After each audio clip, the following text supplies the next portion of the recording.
Hello, and welcome to Oh for the Love of Art, where, well, do you like art?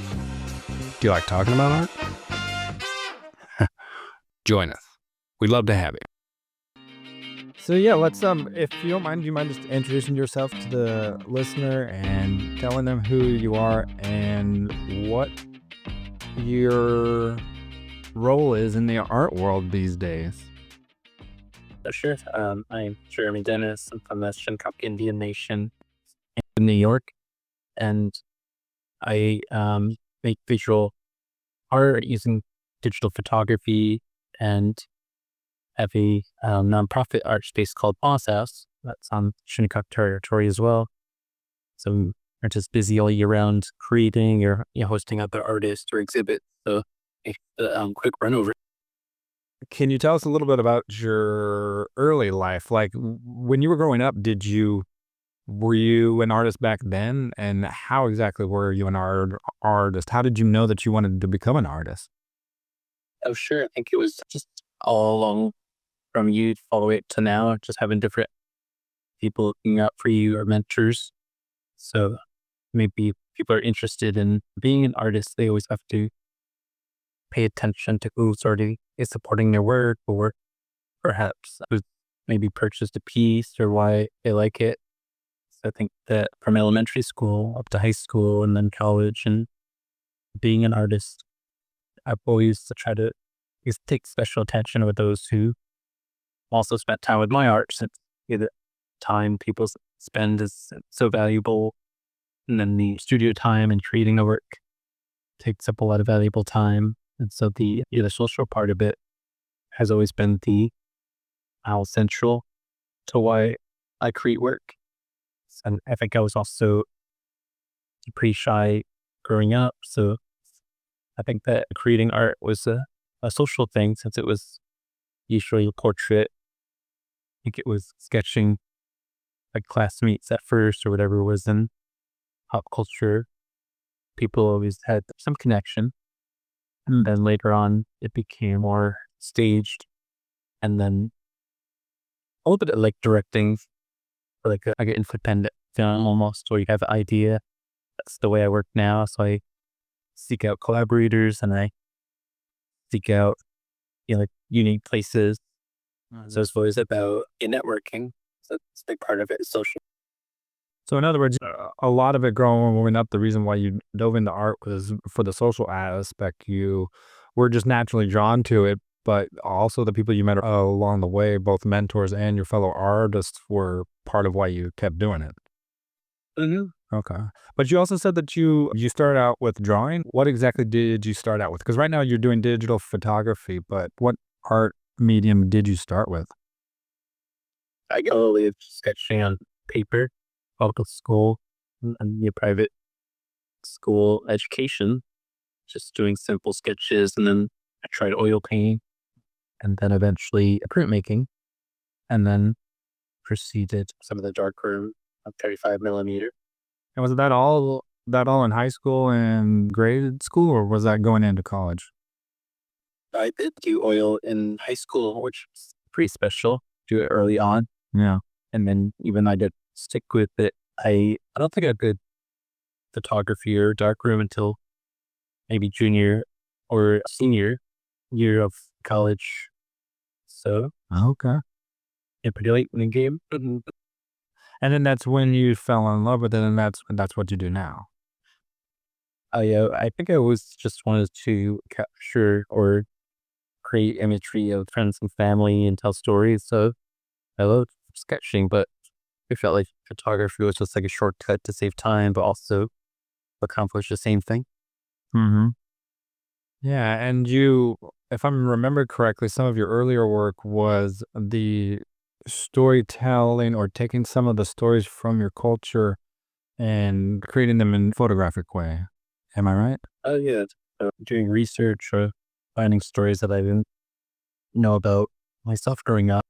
Mm. But sometimes you would have to go to archives, or sometimes you would have to go to bookstores and libraries just to find some of these stories, just because some are regional and some are in kind of compilation books, Mm-hmm. and just the act of making them photos from the text was important for me because of the dismissal of them or how lesser they're known nowadays.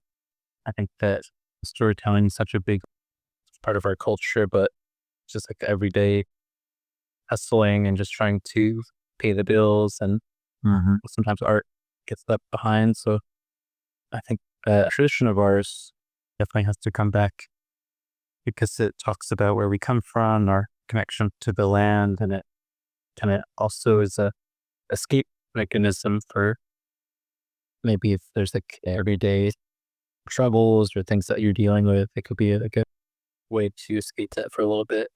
Absolutely. So Yeah, I mean, I think that's why we all love movies and television so much too, huh? it looks. So can you speak a little bit to that too? Because your culture, the Shinnecock Nation, there, the Native American culture that you come from, that's a huge part of what you do, correct? Oh yeah, I think it's primarily just looking at our history and the current day issues at Shinnecock. Mm-hmm. There and forgive my ignorance, but the Shinnecock people, are they mainly from Long Island there, from the eastern end? I would say in the older days, a lot of people see it as being from maybe Islip to the west, all the way up to Sag Harbor. So it was pretty large territory, and then it was reduced to just a mile north to south today. Okay. Islip, refresh my memory, and for our listeners too, Islip is over kind of on the west side of Long Island, right? Maybe I misspoke. I would say it's closer to Quag, like East Quag area, so maybe West Hampton Beach. So originally, when you started telling these stories, and like you said you had to research and things like that. What drove you toward those stories? Well, I did like the biblical scenes, so I think it's just like whenever you walk into a museum with, I guess, a pre-contemporary art, a lot of it just depicts the Bible, and I liked how pretty much every scene, like every moment of maybe clarity or moral, like especially the crucifixion and the sacrifice. There's just hundreds of different paintings of it, and wanted to attempt that for indigenous spirituality. Uh-huh. I was always trying to figure out like what were those unique moments that weren't like the Christian ways of seeing maybe spirituality or religion. The cool thing with native stories is there's always a story for like every people and every animal, every plant, and where everything comes from. But trying to depict that in a photograph would be really tricky. So the ones that I did, sometimes it would just be your personal interest. Other times it would just be practicality of like, do I even have like the props or the access to nature?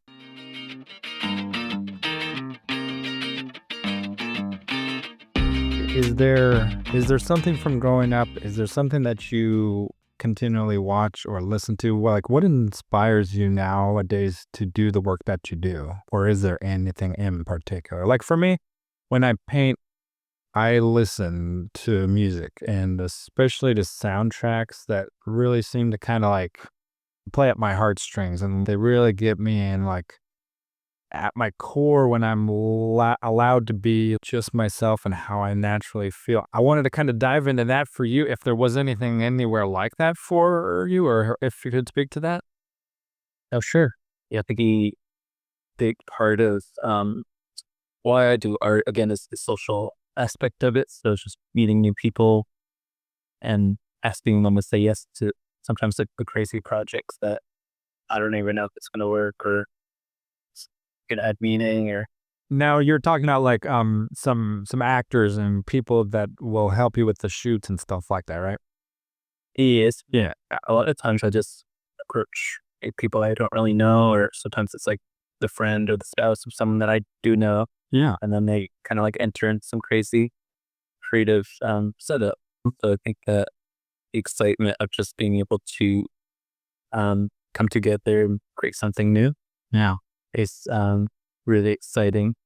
And the other part of it is I really love I love going residencies. That's when I get to immerse myself in a creative community where pretty much everyone you meet, sometimes it could just be a one-person residency. It could be 4 people, it could be 10 or 30 people at once. But it's an amazing feeling just being surrounded by other people who are trying to pretty much figure it out and trying to create something unique, tell their own stories. So I think when you're away from that, or if you don't have like a studio, or if you don't have a gallery, or if you don't have like an academic atmosphere, it can seem pretty aimless in terms of like, what am I doing or what should I work on? And I think the full circle thing is I never really had a studio. Sometimes I would go to the Starbucks as kind of like it's like getting away from the bedroom or the editing table, and just having a different space to think and generate ideas. Absolutely. That's what I would do too. I mean, I do okay with creating at home, but I like to have a separate space where I can go somewhere and just concentrate fully on that. So I would be doing the same thing. Yeah. So let's talk about that. Let's talk about some of these spaces and these people that you've been within, these residencies you've had, because you've had a few now, haven't you? Oh yeah, I've probably been to maybe a dozen or so, and especially before the pandemic, I would pretty much just try to do it as much as possible. But after the pandemic, as one of the social distance projects, I created my own residency for artists to come here to Shinnecock and be inspired by our land or history or current day issues. So in order to host artists of color, that's our restriction. I usually have to be here in person.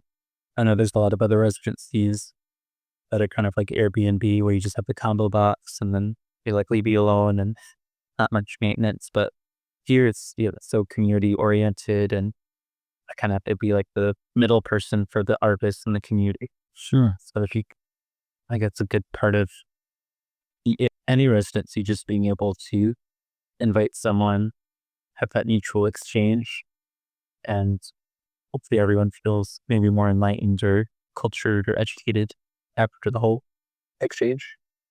Okay. So this is for my benefit as well as for the listeners too. Can you explain to us what exactly a residency is? Because I think I have my idea of what they are, but a lot of our listeners may not know exactly what that is. Oh, sure. Outside of art museums and like MFA programs or like working studios, another space that support artists are artist retreat. So sometimes artists would go maybe from a big metropolitan area to maybe artist studio out in the country and learn from a master artist. And then that would be the retreat part of it.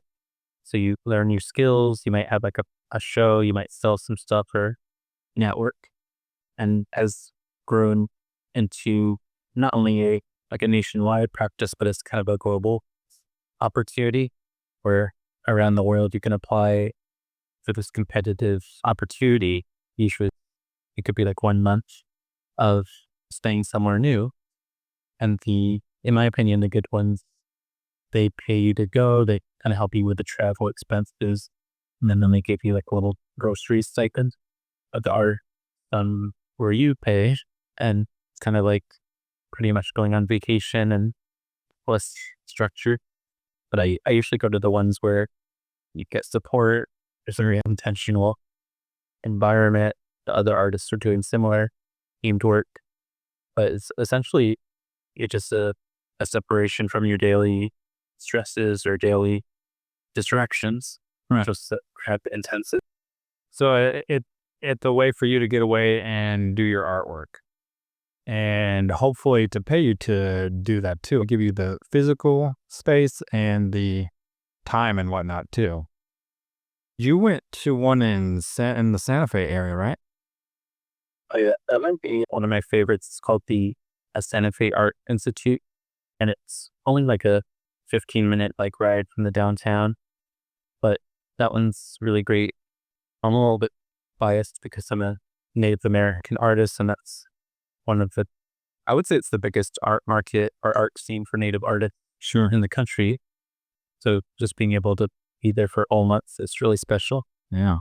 But their staff's really supportive, and it's a thematic residency, so everyone there has related projects. And then they also do open studios, so you get a chance to showcase what you work on as an optional offering. But I went through this past February, and you got a lot of work done. And then this October, hopefully I'll be back there to make some new work. Oh, really? Huh. That's awesome.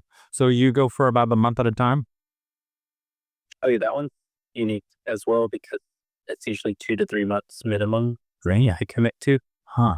But yeah, just had scheduling conflicts, so they were flexible and let me do 1 month at one time and then Yeah. come back. And is that one of those ones that they helped you get there and help you with food and everything there? Oh yeah, they do have special fellowship, so they're helping to get there. So it doesn't cover everything, but Right. Right. it's better than nothing. Yeah, that's awesome. So, and about how many people do they host at a time? For that one, I believe it's about 10 people. Sometimes it's individuals, sometimes it's maybe artist duos or couples. Sometimes there's even, I think, parent artists who go there. So Yeah. it's very dynamic. And so they've got, and it's all type of mediums, right? Like you don't all do the same thing.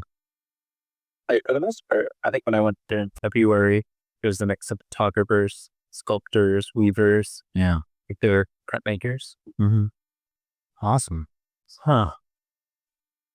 Yeah, that would be a fun time. I think that would be a great way to just focus on your work and not have any distractions whatsoever. Right. Mm. So what are some of the other ones that you've been to? I really like the larger ones. So I've been to Yado. That one's also 10 at a time. That one's unique as well because there's only a handful of residencies that do this, but they offered to make you lunch and dinner as further just allowing you to focus on the art and not as much you making food. And sometimes it can take hours to prepare, meal prep and all that. All right. So it allows you to really just focus on your work and sit in the studio for a long time. And where was that again? That was in a place called Saratoga Springs in upstate New York. So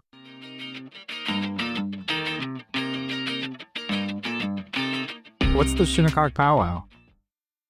I'm always surprised by people that just down the road have never been, but it's something I go to every year. And I'm 35.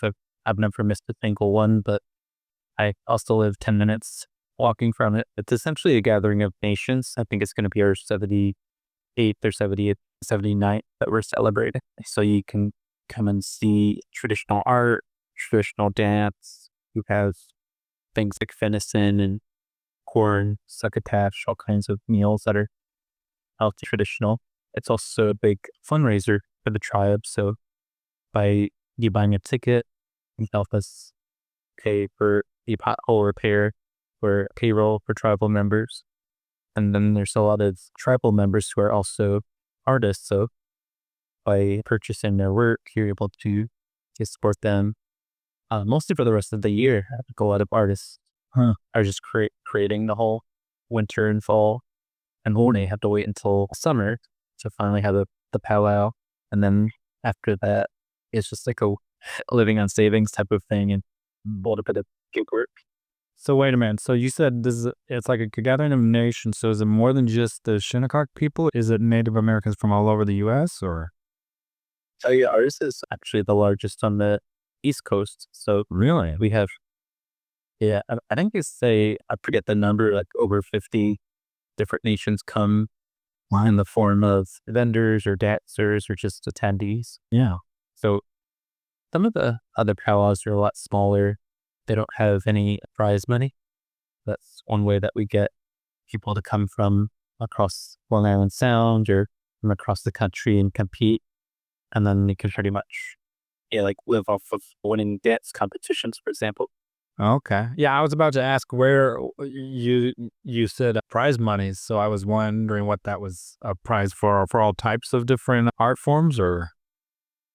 Some of them do art competitions, but at Shinnecock, it's just for dance Okay. categories. I think there's over $10,000 just set aside for that. Wow. Cool. Huh. Yeah, when I lived on Long Island there, I think I had heard about it, but I didn't realize that it was such a big thing. Wow.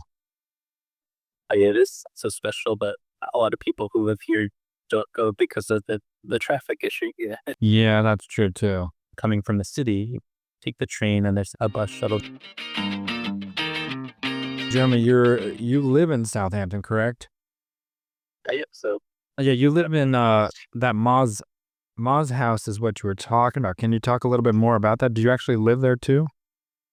oh yeah, so this is a family home that was built in the 1960s by my grandparents, and then the house has been the home for many tribal members and all like most of my cousins, distant cousins, things like that.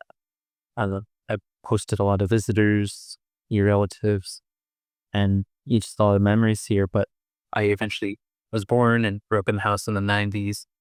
And I would say I lived here until I was maybe 13. And then we met to leave due to the disrepair.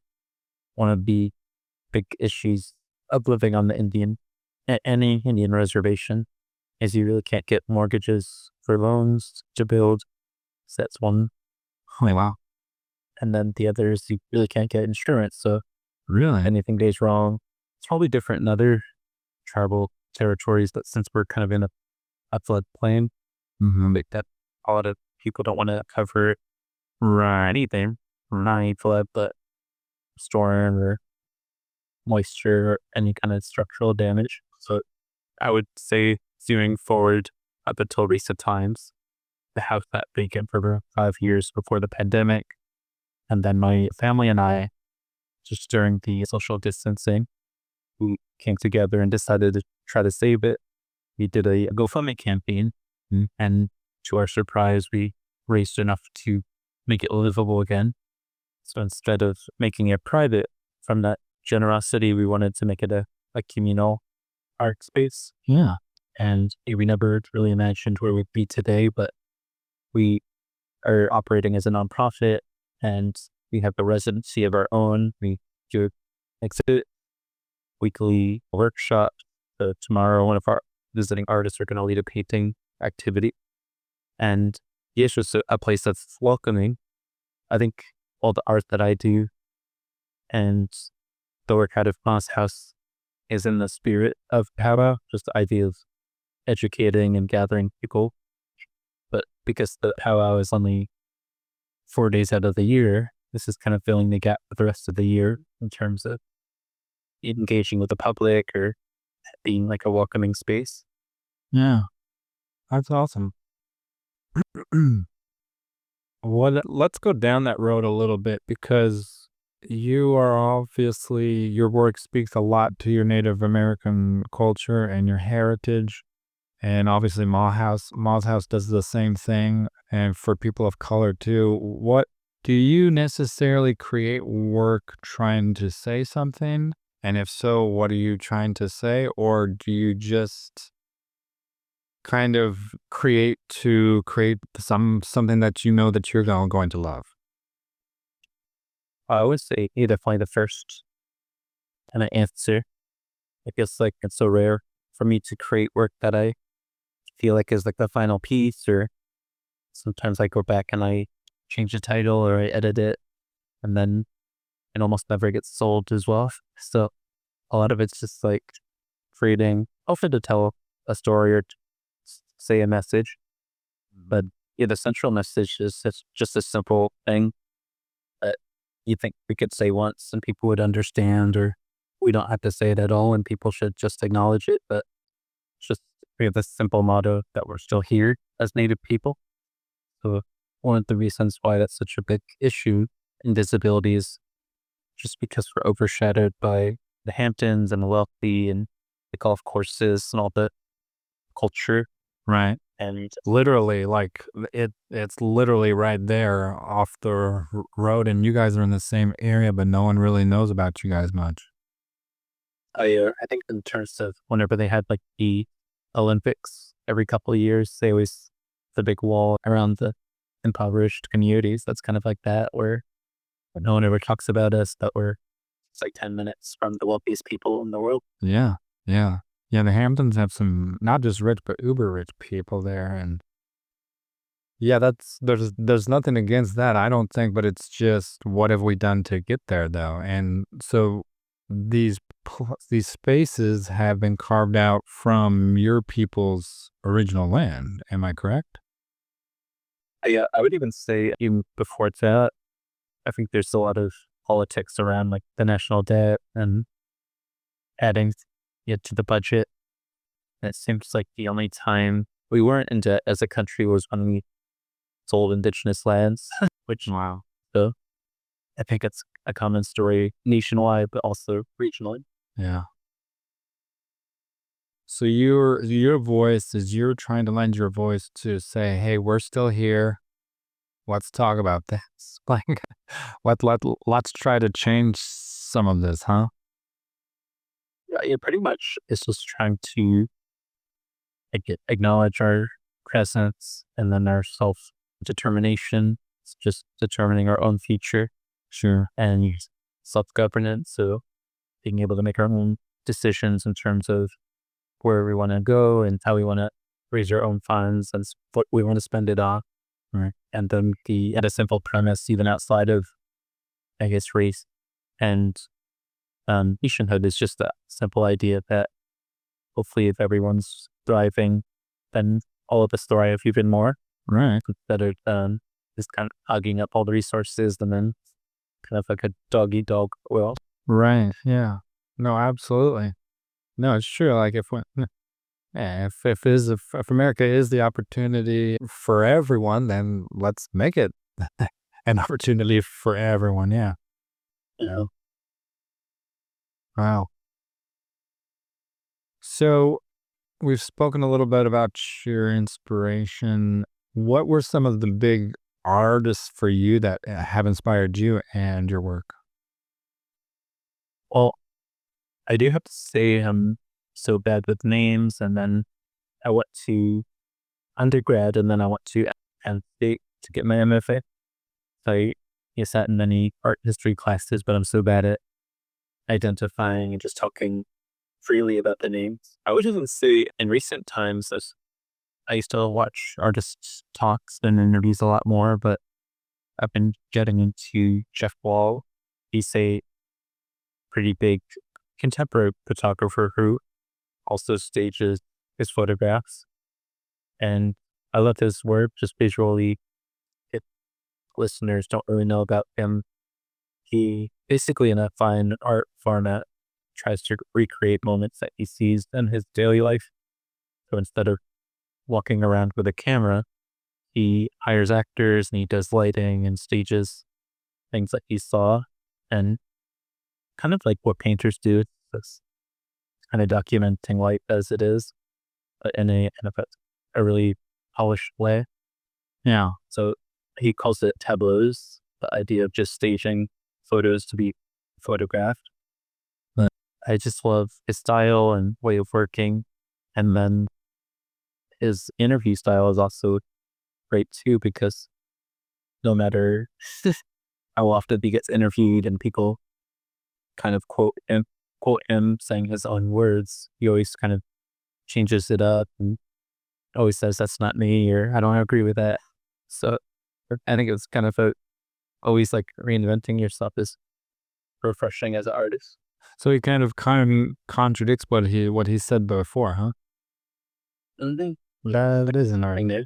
Yeah. Yeah, I think that's cool too. I think that that's the awesome thing about art. To me, art is like a free flowing realm of ideas, and it doesn't really matter if it's true or not. I think it's just exploring what truth is. And no matter how kind of fringe or off the wall, or whether it's something that's very mainstream, like a movie or something like that, it's all just creating it. It's all just exploring the human experience and what exactly that is, either for someone personally or for us all collectively.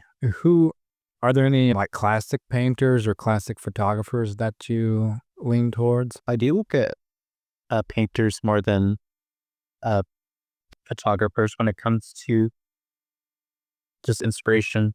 Yeah. Mostly it deals with, I would say, composition and lighting. I wish that I were a painter, just because even if you control all the elements in a photo, you can never really imitate, the paintbrushes or how proportions are sometimes impossible, but it's convincing. Fate Ringgold, she has a piece that, well, I guess it's a series that's titled American People series. And it's just about also like moments that she witnessed and a little bit exaggerated, but it could just be about like the taboos in society and how we don't want to think about or think about certain things. And I think art is such a great way to just start those conversations. Sometimes it could be something intriguing or beautiful, and then it kind of invites that conversation to come out. Yeah. Huh.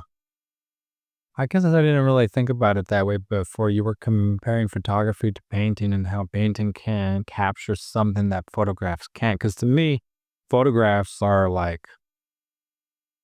you, well, okay, so I'm coming from a painter's point of view, and a painter's point of view of like, there's so many people on, say, social media and stuff like that, where they think that the more realistic you get and photo like, the better of a painting it is. And by all means, I'm not saying anything about the painter. Like, that's some great technical skill, but it's more like a photograph. So to me, it's like, well, then do a photograph. And that's interesting how you, coming from the opposite end, from a photographer's point of view, you love how paint can be paint and you can manipulate that more and you can not just depict a scene, but depict more. You can change the emotion in that scene. Is that what you meant, or am I reading too much into it? I think that sums it up. I think I go to museums and it's a painting that let's take a photo. I wonder why they didn't just take a photo. And Right. I do have a bias though for representational art and painting. Mm-hmm. So I do like a middle ground between, like, if it's too impressionistic, then Sure. it almost loses meaning. And then if it's too photographic, then it kind of gets too technical. And Yeah. Too impressionistic. So for you, what's too impressionistic or too much that way? Like, do you have an example of someone? I do appreciate it when there's like particular references to place or people. I think when it's like too like unrecognizable or undistinguishable. More like abstract and whatnot. Yeah. Yeah. I was maybe like Catherine Bradford kind of does stuff on the fringe of always being too abstract. Yeah. Or you could just still see it's like a beach. You could still see it's like maybe an American in a swimsuit, but I just like how I imagine how quickly those are painted, but how memorable and stylish they are. Yeah. Yeah. Yeah. I love that too. I love the impressionistic style. I'm the same way. But at the same time, too, I also love like the polished cinematic look too. I love. Are you a fan of Annie Leibovitz? Oh yeah, I like her work. I don't usually look at it for inspiration for my own work, but I do like to see it in museums. Yeah. Because I feel like her work, even though yours and hers are not, exactly the same, I feel like they're kind of in the same. Well, they're in the same realm, I guess, because it seems like both of you, like both are kind of trying to tell a story of some kind. Like in fact, let's dive into that a little bit if you have some time. I know we're closing up on our time here. How much more time do you have? Maybe one or two more questions should be good. Okay. Do you have one of your which one of your projects was kind of one of your favorites or one that you still kind of go back to every now and again or that kind of holds a dear part in your heart? Well, all my projects, they kind of lifelong projects. I never complete them. There's always like another way I could add. Okay, so that's like a huge artist thing, I think, too, where it's always hard for us to decide like if we're actually done or not. And but you're saying that you just never end, really. Like you just let them continue on in a way. I pretty much, but there is one series that I'm continuously working on Yeah. the last couple of years. It's called The Rise, Rise, and it's based on there's a lot of different histories and themes to it, but it kind of mixes the land back movement or just the idea of Native people wanting their land back. It mixes that with protest art, and then it mixes the Boston Tea Party, and then it somehow mixes it with pop culture and zombie movies.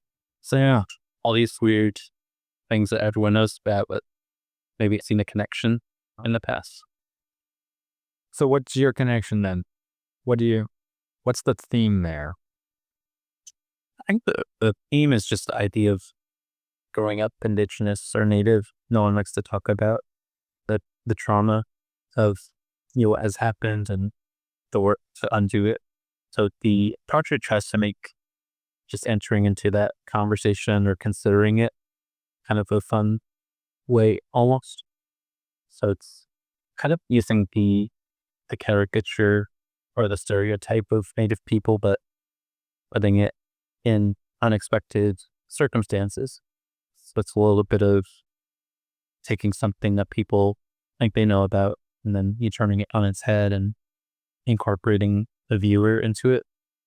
Because one other common thing I would hear is when I told people I'm Native American, they would think immediately that there's no connection or nothing to talk about. But then it just, when you go to the land or the history of the country, then it's all you can talk about. Yeah. So, how- s- so yeah, zombies and Native Americans. Are you saying that with that, are you trying to show that as repulsed as we would be about zombies, are you saying that that's kind of how we tend to treat the Native Americans in our country? There's a great article that I always try to paraphrase or describe, but it has MIT linguist Chomsky quoted, and he talks about American obsession with zombie movies and how it relates to America versus the Russians. And then it also talks about a great enemy that is coming for us, but it's really a group that we've been oppressing.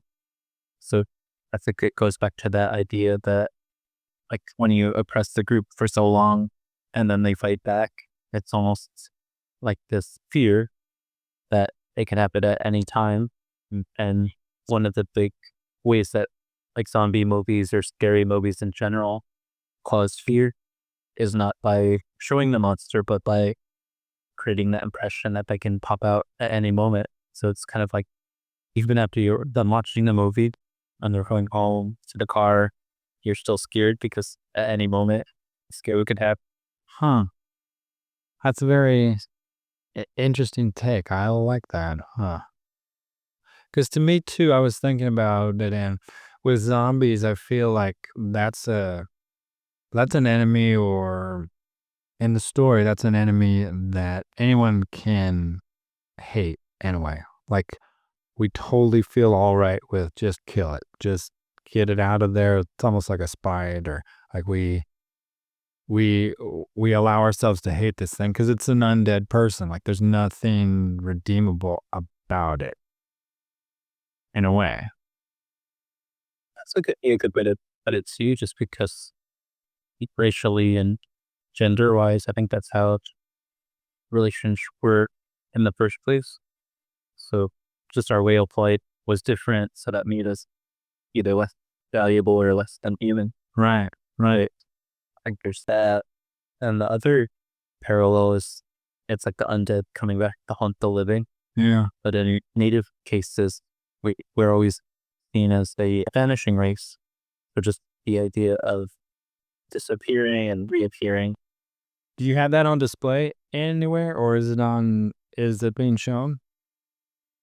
That one, I still have a lot of pieces to create for it. And then I would say it is shown in a lot of random places, but not anywhere nearby. I do think that one venue, if anyone's on the East End, it's kind of funny and strange, but it's at the Canoe Place Inn in Hampton Bays. And you go to the restrooms in the hotel on the first floor, like right near the elevator.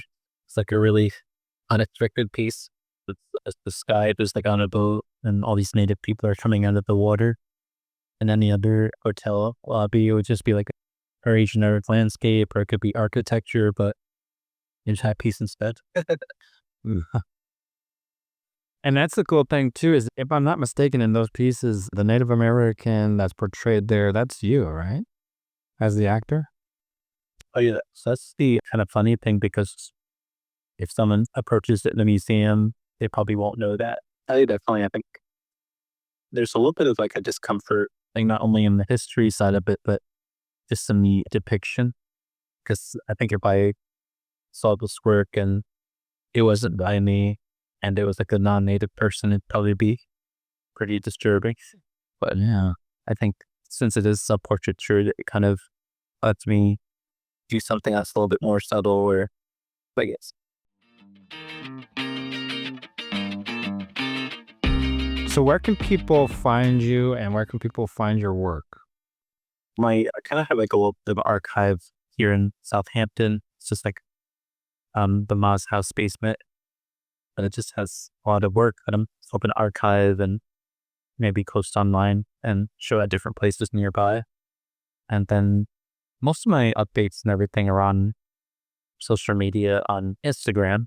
So my list at Jeremy Native. Jeremy Native, okay. And that's your website too, right? Yeah, JeremyNative.com.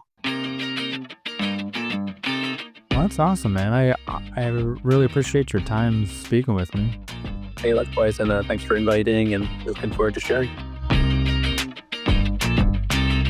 Jeremy has several upcoming shows and exhibitions, one of which is the Hofstra University exhibition. It's a group exhibit called Our Unfinished Revolutions. That is opening up, it looks like, on January 27th, but you can find all of this information on his website at jeremynative.com. Oh, for the Love of Art with Sam Bishop, produced by Sam Bishop. Theme music and incidental music by Arct Music. To find out more, go to sambishopworks.com. If you like what you heard today, please like and subscribe, and share us.